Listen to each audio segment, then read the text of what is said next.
Pois bem, página 41 do nosso livro de Atos dos Apóstolos. No tópico anterior, nós falamos sobre o primeiro conflito com as autoridades judaicas. Nós vimos que os apóstolos, o apóstolo Pedro, o apóstolo João, foram levados diante das autoridades por eles realizarem uma cura. E vimos também que no sermão eles falaram abertamente desse tema que até hoje é complicado, mas falaram abertamente que as autoridades judaicas, os sacerdotes, os escribas e os anciãos que foram citados ali, os saduceus também, né, que eles eram os assassinos de Jesus. Até hoje, eu comentei com vocês, os judeus não gostam dessa expressão. E nós sempre dizemos o seguinte, é fato, o apóstolo Pedro falou que eles haviam matado e realmente eles mataram. Mas isso não faz com que eles mereçam ser perseguidos hoje, de jeito nenhum. Isso tem que ser falado para eles, até para despertá-los. Porque, segundo a profecia, um dia eles vão reconhecer esse Messias. Um dia eles vão reconhecer Jesus como sendo o Messias prometido. Ok? Então eles têm que se voltar para as Escrituras. Porque esses homens que estavam aqui ameaçando o apóstolo Pedro e o apóstolo João, ameaçando a igreja, esses homens interpretaram erradamente as Escrituras. E eu enfatizei para vocês, eram saduceus, o sumo sacerdote era um saduceu. Os saduceus não acreditavam em Isaías como um profeta inspirado por Deus. É claro que ele iria errar na interpretação. Ok? Pois bem, então, agora chegando à vida comunitária da igreja primitiva, no capítulo 4, nós vamos falar dessa forma como os cristãos viviam. Eles realmente começaram a largar tudo, deixar até os seus bens, dividir entre os irmãos para formar uma comunidade. Bom, historicamente é dito que eles viveram um comunismo. Tecnicamente eu digo que não está errado dizer que eles viveram um comunismo, mas eu não gosto desse termo, por quê? Porque o termo comunismo, ele passou a ser aplicado historicamente a um movimento que impõe a toda a população que eles dominam, impõe o viver em comunidade, ou seja, ter tudo em comum. Eles trabalham, o dinheiro vai para o governo e o governo financia a vida deles. Isso não funcionou em nenhum país do mundo. Isso não funcionou.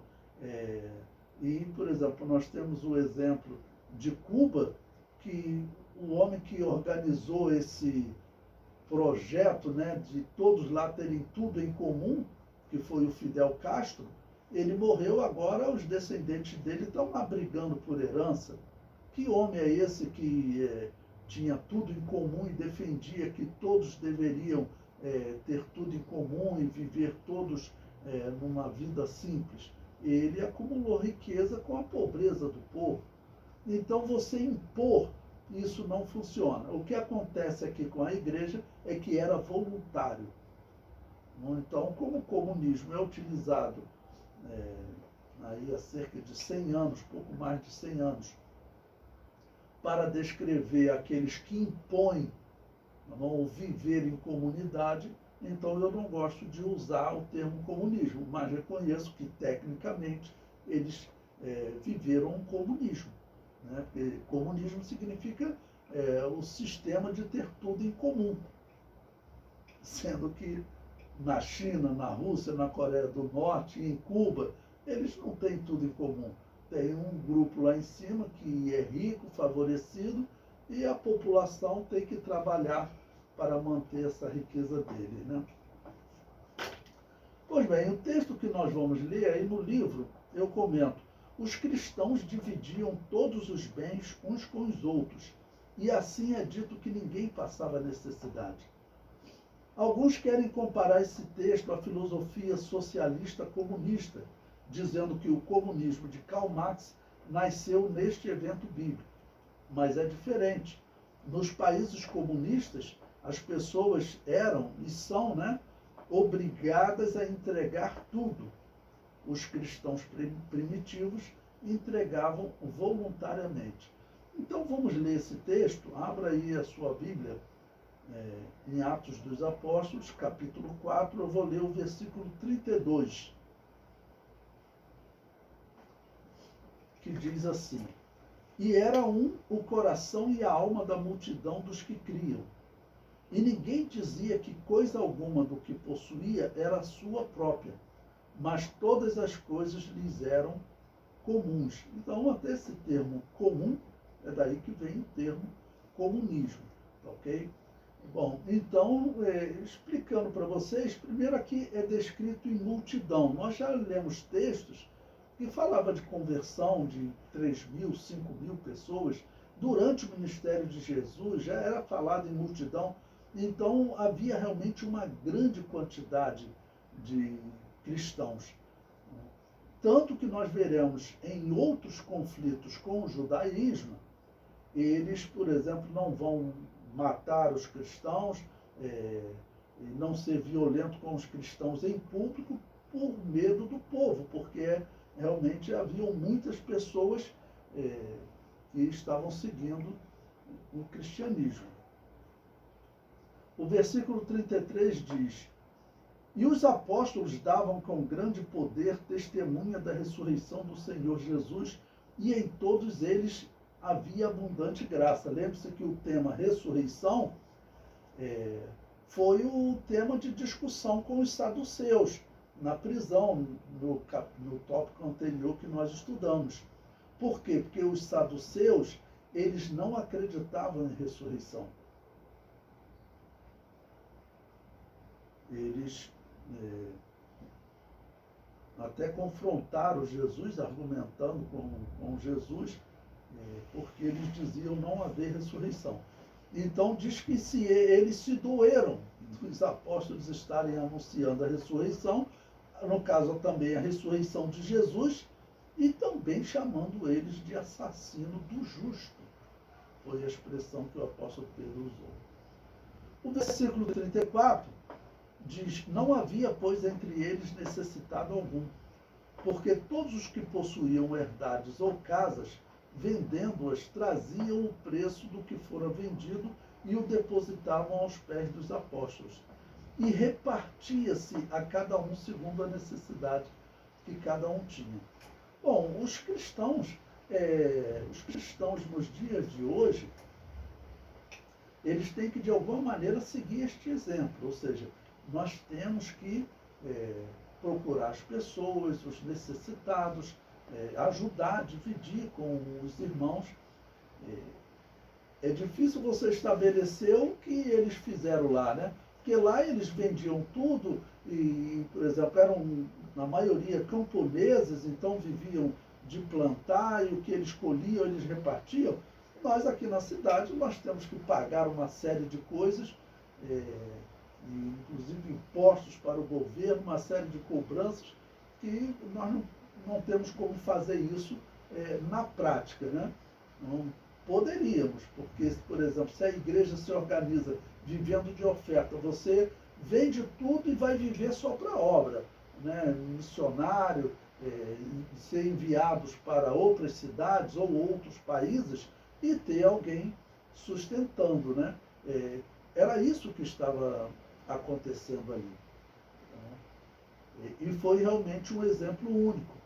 Como eu disse, eles vendiam principalmente a terra onde eles plantavam, e agora eles iam viver da ajuda da igreja e trabalhar pregando o evangelho, né?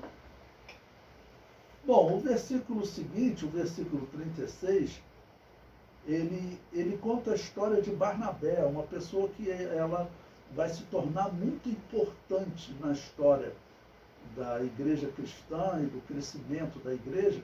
Eu tenho dito para vocês que nós não temos como calcular tempo se passou desde o Pentecoste até esse período que nós estamos estudando.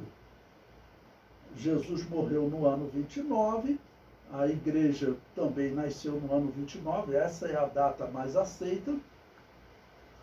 A próxima data, o próximo evento do livro de Atos que nós temos e que é datado segundo a história é a morte de Herodes Antipas, que está em Atos capítulo 12. Ele morre lá comido de bicho. Tudo que vai acontecer nesse intervalo desses 10 anos, entre a morte de Jesus e a morte de Herodes Antipas, tudo que vai acontecer nesse intervalo é esse período que nós estamos estudando. O apóstolo Paulo vai se converter, vai iniciar, Saulo de Tarso vai iniciar a perseguição, melhor dizendo, depois ele se converte, ele foge, fica 3 anos na Arábia estudando, tudo isso aconteceu nesse período de 10 anos, entre a morte de Jesus e a morte de Herodes Antipas. Esse período aqui, provavelmente se passou aí 1 ano, não deve chegar a 2 anos. A conversão de Saulo de Tarso, se você for procurar nos livros de cronologia, normalmente ela é colocada como cerca de 2 anos após a morte de Jesus. E aí nós vamos ver os eventos, porque o apóstolo Paulo, desde que ele se converte, ele também, vamos dizer, começa a se reunir, estudar as Escrituras, e em todo esse período, né, esse período vai dar, então é calculado mais ou menos que ele teria se convertido cerca de 2 anos após a morte de Jesus. Então, esse período aqui, ele ainda não se converteu, por isso que nós colocamos nessa data aproximada, mais ou menos 1 ano depois da morte de Jesus. Os apóstolos estão pregando com ousadia, os sacerdotes tentando impedir, as autoridades judaicas tentando impedir, mas a igreja está crescendo. E sem contar que, se realmente se passou 1 ano, lembre-se que do dia de Pentecostes, as pessoas, os peregrinos judeus que estavam vindo de diversas partes do mundo, eles levaram essa fé para onde eles iam. Nós vamos ver aí o exemplo do eunuco, que vocês certamente conhecem, né? Ele vai levar o evangelho lá para a África. Né? Ele vai levar o evangelho lá para a África. Ele tinha recebido o batismo, hoje só pastores batizam, né? Mas no princípio, todos aqueles que recebiam o batismo, eles podiam batizar outro. Então, aquele eunuco que Felipe ganhou ele para Jesus, onde ele chegou lá, ele começou a pregar o evangelho, se alguém creu, ele podia batizar. Então, ele podia batizar. Historicamente, nós sabemos que isso acontecia. Né?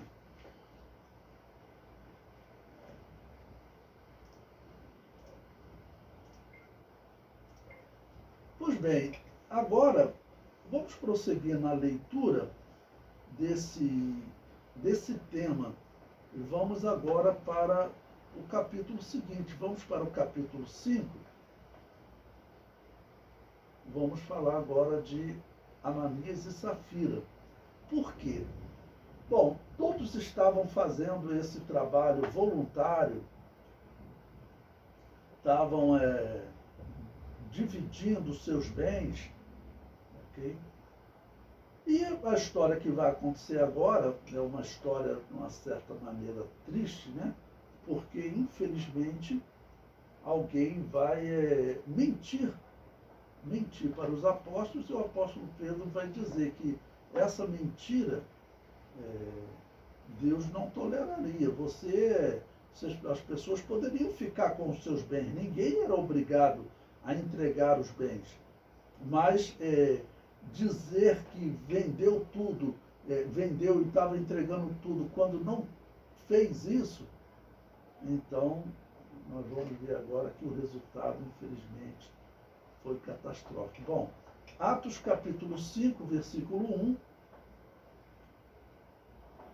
nós terminamos o capítulo 4 com um bom exemplo, né, de Barnabé, vimos que Barnabé, no versículo 36, Atos capítulo 4, versículo 36, na verdade eu não cheguei nem a ler esse texto, vou ler primeiro Barnabé, o futuro companheiro de Paulo. Esse texto diz: então José, cognominado pelos apóstolos Barnabé, que traduzido é filho da consolação, levita natural de Chipre, possuindo uma herdade, vendeu-a e trouxe o preço e o depositou aos pés dos apóstolos. Bom, o sentimento cristão, qual é? O sentimento cristão é que nós somos peregrinos aqui na terra e desde o princípio, Jesus sempre falou, né? O significado desse sentimento é: nós podemos ser tirados da terra a qualquer momento. Nós sabemos que desde a morte de Jesus, nós estamos no ano 2025, significa que agora em abril vai completar 1996 anos da morte de Jesus. E em 2029 vai completar 2000 anos da morte de Jesus. Se você fizer uma pesquisa na internet, Páscoa judaica, né, que se fizer só Páscoa 2025, ele vai mostrar a Páscoa católica. Essa Páscoa não nos interessa. Os judeus, eles seguem até hoje a Páscoa bíblica. Então ela vai acontecer do dia 12 para o dia 13 de abril. Então no dia 13 de abril, às 3 horas da tarde lá em Israel, pelo fuso horário 10 horas da manhã no Brasil, vai completar 1996 anos da morte de Jesus, faltando 4 anos para completar 2000 anos da morte de Jesus. Ok? Então, normalmente eu digo que hoje nós temos muito mais motivos do que, por exemplo, Barnabé naqueles dias, para acreditar que nós estamos no tempo do fim. Jesus tinha anunciado que Jerusalém seria destruída e que Jerusalém seria pisada pelos gentios até que se completasse o tempo dos gentios. A destruição de Jerusalém foi no ano 70 e Jerusalém ainda está sendo pisada pelos gentios. Mas nós estamos vendo uma ação no mundo em que um país como os Estados Unidos já colocou a embaixada dos Estados Unidos em Jerusalém para que Israel volte a ter controle de fato sobre Jerusalém. Hoje não tem. Então, hoje nós temos mais motivos. Mas Barnabé, ele até por ser um missionário, nós sabemos que ele vai ser o grande companheiro de Paulo. E em Barnabé a gente tem um exemplo interessante. Qual é? Um homem que ele não vai temer se aproximar de Saulo de Tarso, convertido ao Evangelho. E muitas pessoas não se aproximaram, porque é uma questão delicada. E Saulo de Tarso, ele perseguia, matava cristãos. Será que a conversão dele é real? Ou será que ele está aqui infiltrado para descobrir quem é e matar mais cristãos? Então muitas pessoas não se aproximaram. E Barnabé vai ser aquele homem que vai ter o sentimento de acreditar na conversão do assassino de cristãos. Okay? Bom, versículo 37 é o último versículo do capítulo 4, continua com a sua Bíblia aberta. Vamos agora para o capítulo 5, ver então essa história de Ananias e Safira.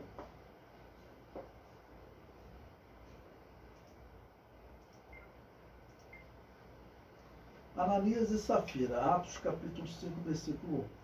Mas um certo varão chamado Ananias, com Safira, sua mulher, vendeu uma propriedade e reteve parte do preço, sabendo também sua mulher. E levando uma parte, a depositou aos pés dos apóstolos.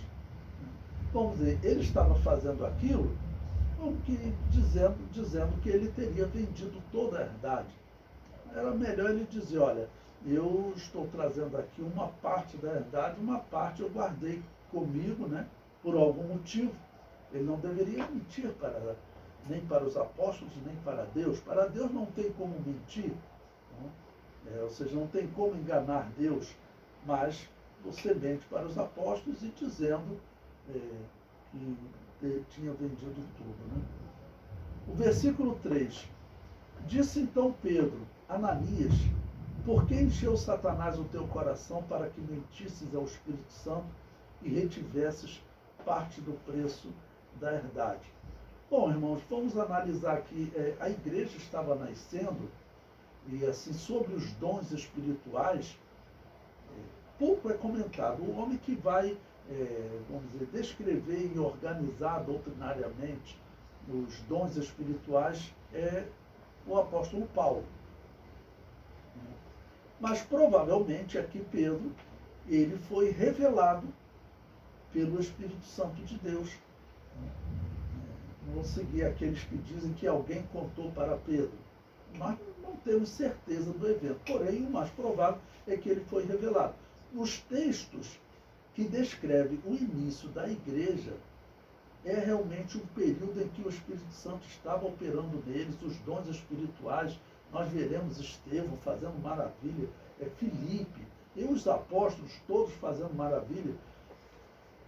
Se nós formos comparar com os nossos dias, infelizmente a igreja está vivendo tempos difíceis. Profeticamente, a era que nós estamos vivendo é a era de Laodiceia.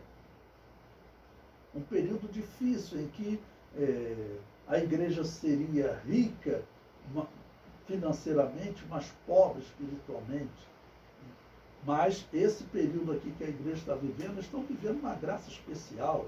Foram testemunhas da ressurreição de Jesus, viram Jesus subir ao céu, estão sendo ameaçados e continuam ali firmes na pregação do Evangelho. Então, é claro que eu não tenho como provar, porém, eu digo que provavelmente o apóstolo Pedro foi revelado, apesar dele não teorizar esse dom espiritual, mas o dom de revelação já estava disponível para eles. Então, provavelmente ele foi revelado que Ananias mentiu. E no versículo 4 ele diz, guardando-a, não ficava para ti, e vendida não estava em teu poder, por que formaste esse desígnio em teu coração? Não mentiste aos homens, mas a Deus. E Ananias, ouvindo essas palavras, caiu e expirou. E um grande temor veio sobre todos os que isto ouviram. Bom, infelizmente a gente tem que dizer que essa pessoa perdeu a salvação. Perdeu a salvação, porque ele já estava trazendo um exemplo maligno para dentro da igreja. E isso é algo que nós temos que vigiar. E só Deus para revelar, para que o pastor que está dirigindo, a pessoa que está na frente de um departamento, realmente ele consiga discernir, sendo revelado, ele consiga discernir para tirar todas as coisas ruins que tentam entrar na igreja. Porque entra uma mentira dessa, o que vai acontecer com os apóstolos? Com as outras pessoas? Isso vai trazer problema espiritual para a igreja. Jesus disse que um abismo chama outro abismo. Então ele estava tentando trazer, ele estava trazendo um abismo para dentro da igreja que era a mentira. E a mentira, Jesus Cristo deixou claro qual a origem dela. Diz que Satanás é o pai da mentira, ele mente desde o princípio.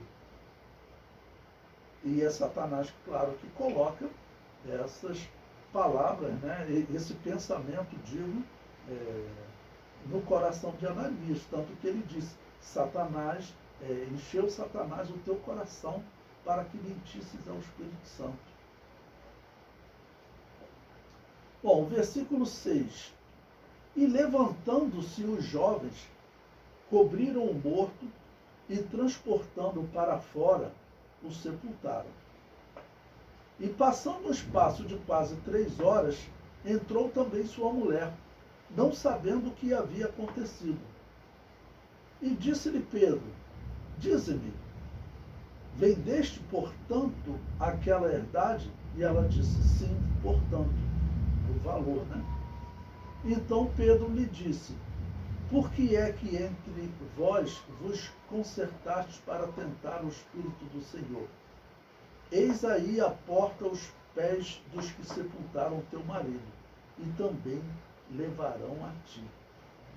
Ou seja, como o texto diz que ela sabia da história, então o apóstolo Pedro agora também pega o testemunho dela e cobra ela e diz, olha, eles já vão te levar também. E o versículo 10, e logo caiu aos pés e expirou. E entrando os jovens, acharam-na morta e a sepultaram junto de seu marido. E houve um grande temor em toda a igreja e em todos os que ouviram essas coisas. Então vocês vejam, nós temos conversado muito sobre as coisas ruins que as pessoas têm tentado infiltrar na igreja cristã. Doutrinas, mentiras, como essa aqui. Tenho falado para vocês que uma das razões da igreja estar sofrendo tanto, com tantos problemas, são infiltrações maçônicas que eles vêm trazendo para dentro da igreja, essas doutrinas calvinistas, luteranas, que eu falo para vocês e a história prova. Vocês podem ir na internet fácil pesquisar Lutero e a maçonaria. Vocês vão achar que foi a maçonaria que protegeu Lutero. O protestantismo e as igrejas reformadas, elas são controladas pela maçonaria. Elas são controladas pela maçonaria. Elas não são igrejas cristãs. Então, nós orarmos, buscarmos a Deus, pedirmos a Deus para nos iluminar, nos proteger, tanto das doutrinas erradas, quanto das mentiras, como desse casal, de coisas que aos poucos vão se infiltrando na igreja e às vezes pode até levar a igreja à morte espiritual. O versículo 12 diz, e muitos sinais e prodígios eram feitos entre o povo pelas mãos dos apóstolos, e estavam todos unanimemente no alpendre de Salomão. Então, quando fala aqui de sinais e prodígios, em que nós pensamos? No dom de operação de maravilhas. Esses dons, se tem um período da igreja que nós podemos dizer que esses dons foram extremamente vivos e fortes e efetivos na igreja, foi esse período aqui. Foi esse período aqui, porque eles viveram o Pentecostes. Eles viveram a ressurreição de Jesus, falaram com o mestre depois do ressuscitado, viram ele subir aos céus. E isso mexe com a fé dos homens, né? E tudo que eles viram Jesus fazendo, então o Espírito Santo com certeza estava operando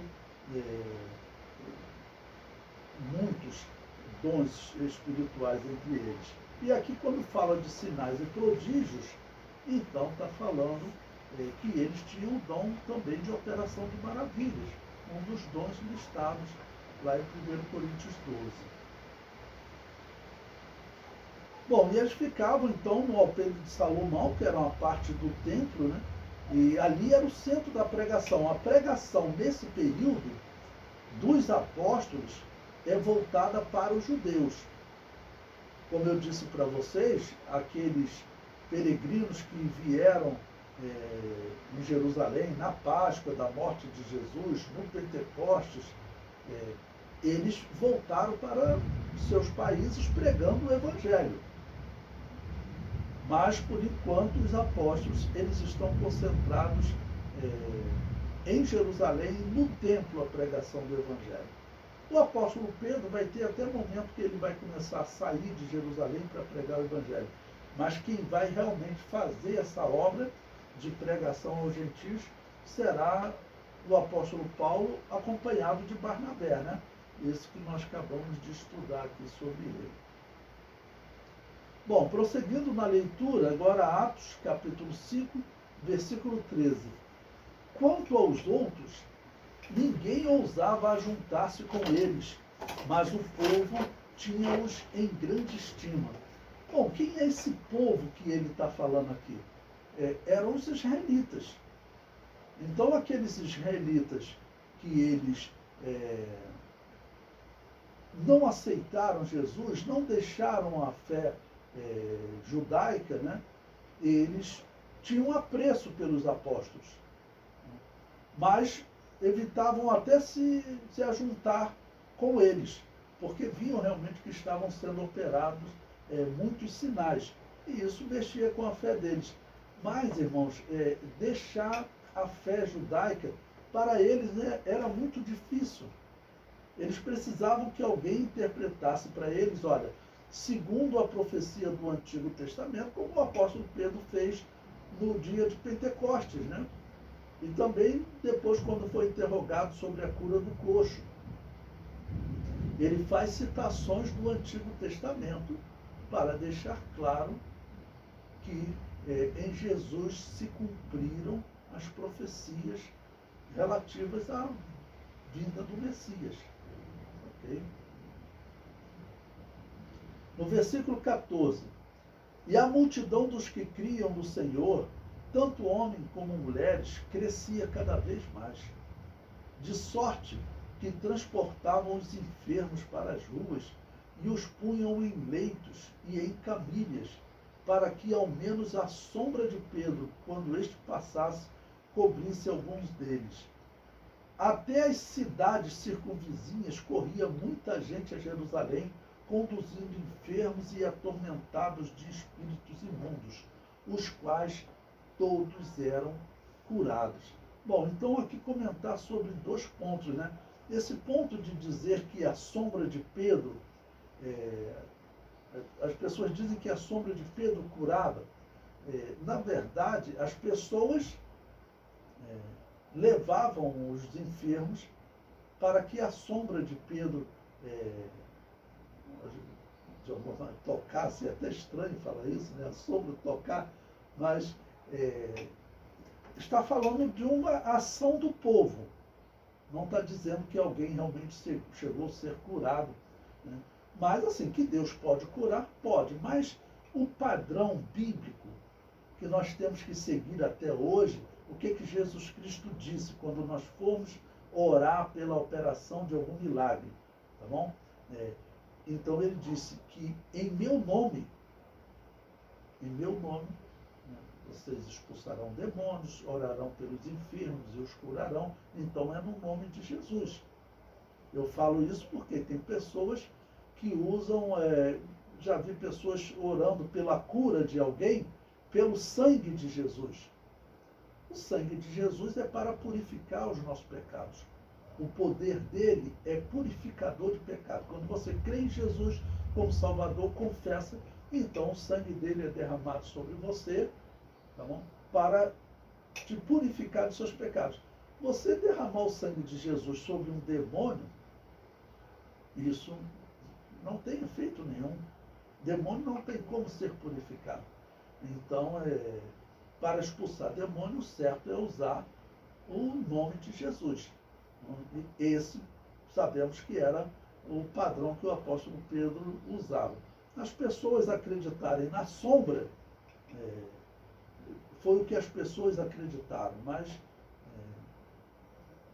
não devemos aplicar essas coisas aos nossos dias, né? Versículo 16. E até das cidades circunvizinhas concorria muita gente a Jerusalém, eu já tinha lido, né, conduzindo enfermos e atormentados de espíritos imundos, os quais todos eram curados. Bom, agora vamos ao item 1.9. Deixa eu ver se...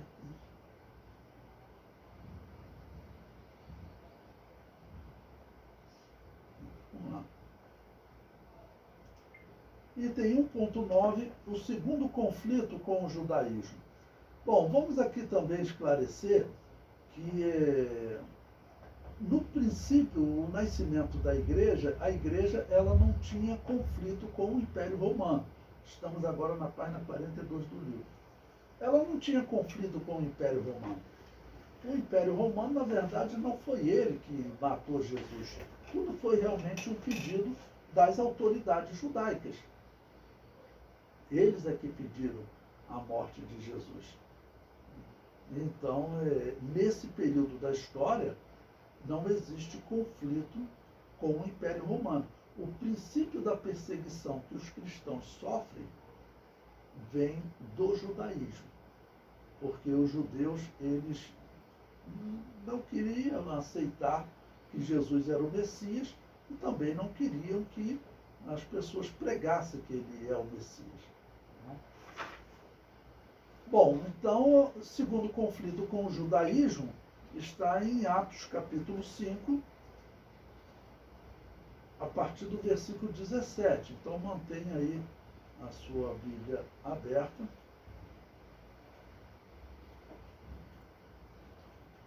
Diz o seguinte: e levantando-se o sumo sacerdote e todos os que estavam com ele, e eram eles da seita dos saduceus, encheram-se de inveja. Então, olha, nós vimos que em outros momentos eles ficaram enfurecidos pelo apóstolo Pedro e o apóstolo João pregarem a ressurreição. Bom, agora eles já estão com inveja, por quê? Eles eram saduceus. Eu já expliquei em outros momentos para vocês o que eram os saduceus. Eles não acreditavam na integridade das Escrituras. Para eles, só os livros de Moisés eram inspirados por Deus. Assim, você tinha livros como o profeta Isaías, Daniel, profetas que falaram muito, principalmente Isaías, falou muito sobre a vinda do Messias. Eles diziam que esse texto não era inspirado por Deus. Então, era um erro grave. E eles estavam ali naquela posição porque o sumo sacerdote era escolhido por Herodes ou por outra autoridade de Roma. Então, eles aqui já estavam com inveja, vendo todos os sinais que os apóstolos estavam fazendo. E os apóstolos estavam fazendo isso onde? Em Jerusalém e no templo, que era o local que os sacerdotes trabalhavam e onde eles recebiam também ofertas. E vamos considerar, muitas das ofertas que eram enviadas para o templo, agora já não iriam mais para o templo, porque as pessoas estavam, vamos dizer, deixando o judaísmo e seguindo o cristianismo. Nós sabemos que a riqueza que havia no templo em ouro era algo assim difícil de calcular. Mas nós sabemos pela história que o Império Romano, eles provocavam revoltas entre os judeus nos anos que vão se seguir até a destruição no ano 70. E qual era a finalidade deles provocarem os judeus? Se os judeus se revoltassem, eles podiam atacar. E aí eles saqueavam o templo, que tinha muito ouro lá dentro. Tanto que no saque do ano 70, se você procurar na internet, existe uma foto, por exemplo, dos romanos levando castiçal de ouro. Foi uma das peças de ouro que eles fizeram, que eles levaram para Roma. Então, eles fizeram, na verdade, um grande saque, Bom, e no versículo 18, lançaram mão dos apóstolos e os puseram na prisão pública. Ok? O versículo 19, ele diz: mas de noite um anjo do Senhor abriu as portas da prisão e, tirando-os para fora, disse: ide, apresentai-vos no templo e dizei ao povo todas as palavras desta vida. Esse texto aqui, irmãos, eu destaquei, eu procuro sempre procurar para vocês o termo grego para você poder entender melhor, porque muitas das vezes o tradutor ele não consegue trazer o significado da palavra para o português. Às vezes até por conta do significado trazer um texto mais longo, que é o caso da palavra grega aqui traduzido por vida, Porque fica algo assim, parece até uma mensagem filosófica, né? Dizei ao povo todas as palavras desta vida. O que significa isso? Bom, o termo vida no grego é o termo zoe. Termo zoe. Esse termo, ele significa o quê? Não significa simplesmente vida, mas ele significa uma vida superior. Tá bom? Algo assim ligado à superioridade. Eu peguei aqui, por exemplo, o dicionário Strong, ele diz assim, olha, estado de alguém cheio de vitalidade, vida real e genuína, ou ainda, vida ativa e vigorosa. Entendeu? Traduzir, assim, você tem que, então, na tradução, você colocar que é uma vida superior, é algo superior, não simplesmente traduzir por vida. Bom, eu coloquei aqui, por exemplo, uma tradução que eu sugiro para esse versículo, né? Eu traduziria assim, ó, ide apresentai-vos no templo e dizei ao povo todas as palavras desta vida espiritual genuína e superior. Onde ele traduziu sua vida, o significado do que o anjo está falando para ele, ok? É de algo genuíno e superior. Essa mensagem, ok? Genuína e superior. Essa mensagem espiritual genuína e superior. Ele estava comparando a quem? Comparando ao judaísmo e também ao paganismo. É claro que o judaísmo, vamos dizer, está bem à frente do paganismo. O paganismo é servir ao demônio mesmo. Mas o judaísmo, ele estava tão corrompido que eles não serviam a Deus.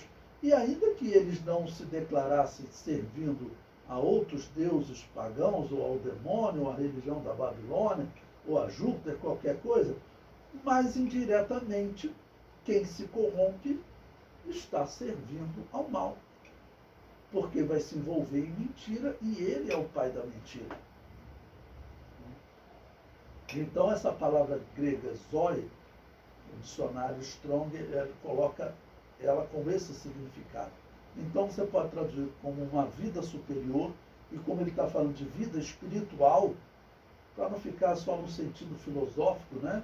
Falar as palavras dessa vida parece algo filosófico, mas na verdade a intenção olha, o que vocês estão vivendo é uma vida espiritual superior, genuína. O que o judaísmo nunca foi. O judaísmo seria se ele aceitasse o Messias. Porque enquanto eles estão esperando o Messias, eles ainda não alcançaram essa promessa. A igreja, no caso, já alcançou essa promessa. Então agora eles vivem a vida genuína. A vida genuína, ela vem à humanidade depois da morte de Jesus. Por isso que o judaísmo antes não era essa vida genuína. Tanto que é dito que o Espírito era dado em porções. A ação do Espírito Santo era menor. A virtude, eu falei isso para vocês no dia de Pentecostes, a virtude que a igreja recebeu no dia de Pentecostes era algo sem precedentes. Tá bom? Algo sem precedentes. Então, por isso, é natural você interpretar que a vida espiritual que a igreja vive, ela é chamada, então, segundo esse termo, de genuína e superior. Esse seria o significado. Tá bom? Bom, diante disso, tá bom? Os apóstolos foram tirados da prisão. O que eles fazem? Eles vão imediatamente voltar a pregar. Aonde? No local que era no reduto dos sacerdotes. Os sacerdotes, o lucro deles está diminuindo, como eu disse para vocês. O lucro deles está diminuindo, as ofertas estão diminuindo. O povo, uma parte do povo, descrita como multidão, estava deixando o judaísmo e estava agora seguindo o cristianismo. Certamente o sacrifício de animais está diminuindo também. E nós sabemos que aquilo era altamente lucrativo para os sacerdotes. Então, eles estão envolvidos em inveja pelas operações que eles estão fazendo, por isso mandaram prendê-los, ok? E também estão revoltados porque nesse mundo de política romana, como eles viviam, uma política enganosa, nesse mundo eles viviam na ambição, ok? Bom, o versículo 21. Bom, agora eles voltam para o templo, não tem espaço para medo. Aquele apóstolo Pedro que chegou a negar por 3 vezes que conhecia Jesus, agora ele está sendo preso, solto por anjo e volta a pregar sem nenhum temor. Então, versículo 21. E ouvindo eles isto, entraram de manhã cedo no templo e ensinavam. Chegando, porém, o sumo sacerdote e os que estavam com ele, convocaram um conselho e a todos os anciãos dos filhos de Israel, e enviaram servidores ao cárcere, para que lá o trouxesse. Bom, vocês se lembram que eu falei no tópico anterior que era estranho, os fariseus, eles não aparecem nesses debates, pelo menos até agora. Nós veremos que eles vão aparecer. Como no tópico anterior o tema ressurreição estava sendo criticado pelos saduceus, talvez os fariseus não estavam participando. Por quê? Porque eles defendiam a ressurreição.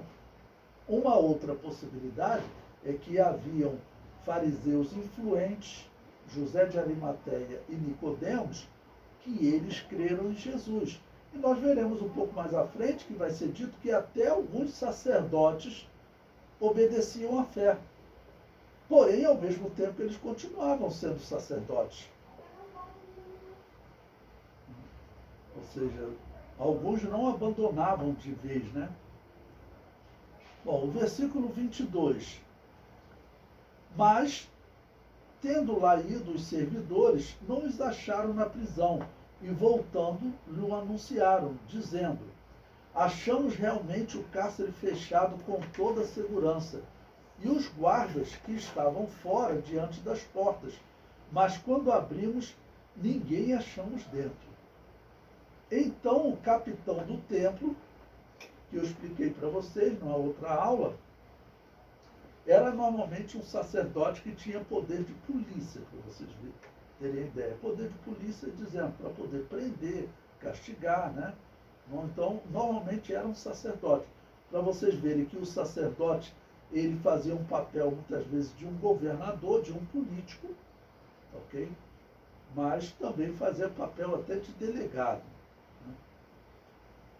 Então, o capitão do templo e os principais dos sacerdotes, ouvindo estas palavras, estavam perplexos acerca deles e do que viria a ser aquilo. Né? Ou seja, eles estavam vendo que realmente o cristianismo era diferente. Eles tiveram testemunho daqueles soldados, né, que falaram do anjo que veio e removeu a pedra, e tanto que tiveram que comprar os soldados para eles mentirem. Então, esses homens, eles estavam realmente vendo agora sinais, maravilhas, além aquela atitude errada deles, né, de pedir a condenação de Jesus. É claro que não tinha motivo para isso, eles foram inventando, levaram falsas testemunhas, mas a dureza de coração, a pessoa que vai se envolvendo em política, por isso eu tenho um cuidado tremendo, sabe? Tenho um medo tremendo. Já teve pessoas que falaram na convenção: pastor Levi, se eu assumir um cargo, eu vou querer que você assuma um trabalho educacional. Eu até quero, porque eu tenho um projeto educacional. Eu tenho um projeto que as pessoas, quando vão para o ensino médio, por exemplo, eles estudam uma história mentirosa. Estuda a história, no ensino médio você estuda a história da Igreja Católica, como sendo a história do cristianismo.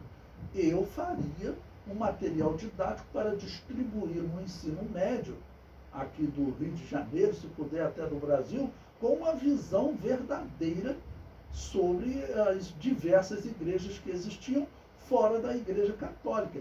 E nunca chamaria a Igreja Católica de cristianismo como os nossos livros didáticos fazem. Então eu tenho esse projeto. Mas assim, você está no meio político, você tem que tomar um cuidado tremendo.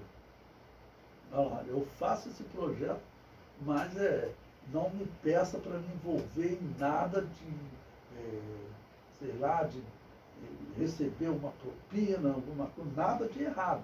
Então, um trabalho didático, pedagógico, eu faria. Mas, para todos que se envolvem de alguma maneira com política, mesmo que seja contratado para fazer um trabalho, tome muito cuidado, porque a política no Brasil talvez seja, aí na história, uma política que reflita bem a política dos romanos. A política no Brasil, infelizmente, irmãos, é uma política caracterizada pela mentira, pela negociata. Eu falo com tristeza até para condenar, né? Porque o ímpio que vê esse vídeo na internet, ele pode ter visto aquela notícia de pastores lá que se corromperam pedindo propina em forma de Bíblia. Foi uma coisa horrível. Esses homens, se algum dia eles tiveram a fé verdadeira, eles perderam. Eu não posso dizer que esses homens sejam cristãos. Não, que eles estavam ali envolvidos com política, e na política é assim, mas o cristão em qualquer lugar, ele é cristão. Foi chamado para fazer um trabalho ou educacional, outra coisa, resolveu aceitar, mas continue sendo cristão. Bom, então esses homens estavam vendo realmente sinais, maravilhas. E agora, como que esses homens saíram lá da cadeia? Está tudo fechado. Eles estão vendo, olha, existe realmente uma operação especial, diferente. Tá bom? E no versículo 25, e chegando anunciou-lhes dizendo, eis que os homens que encerraste na prisão estão no templo e ensinam ao povo. Ou seja, o próximo passo vai ser eles fazerem um novo interrogatório, prender e fazer um novo interrogatório aos apóstolos. Né?